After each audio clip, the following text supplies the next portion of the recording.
అమ్మగారు కూడా ఒక రెండు మాటలు మాట్లాడాలి. ఎందుకంటే as men we can be very strong, అంటే మనం ఎమోషనల్లీ చాలా స్ట్రాంగ్ ఉంటాం, కానీ ఇలాంటి ఒక అమ్మ ప్రతి ఒక్కరికి ఉండాలి. ఎందుకంటే ఒక్కడే కొడుకు, ఇద్దరు ముగ్గురు పిల్లలు కూడా లేరు వీళ్ళకి. 25 ఏళ్ళ కొడుకు, అంటే నాకంటే కూడా ఇక్కడ ఉన్న ఎంతో మంది కంటే కూడా వయసులో చిన్నవాడు.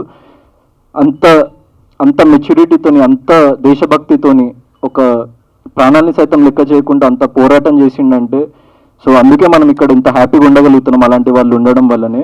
సో వాళ్ళ మదర్ కూడా ఒక రెండు మాటలు మాట్లాడి తన బాధ కానివ్వండి, లేకుంటే తను చెప్పాలనుకున్న ఏ విషయమైనా ప్లీజ్ అమ్మ మీరు ఎలాంటి సంకోచం లేకుండా ప్లీజ్ చెప్పండి. హలో, అందరికీ నమస్కారము. నేను మురళి వాళ్ళ మమ్మీ మాట్లాడుతూ ఉన్నాను.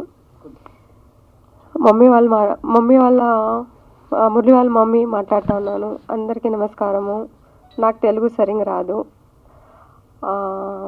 అయితే నేనేం కోరుకుంటున్నానంటే, తెలంగాణ, ఆంధ్రప్రదేశ్ ఈ సినిమా మాకు నా కొడుకు అంటే గాడే ఉన్నాడు. నా కొడుకు లేడు కాబట్టి ఇదే కొడుకు నాకే కోరుకుంటా ఉన్నాను.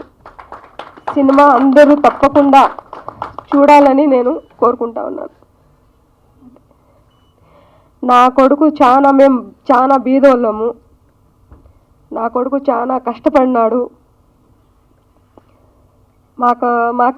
మాకు సంపాదించి పెట్టేవాడే వెళ్ళిపోయినాడు.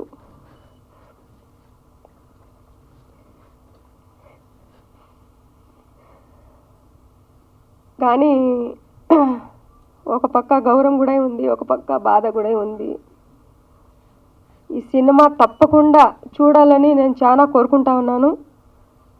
తప్పకుండా చూడండి. Thank you. అదే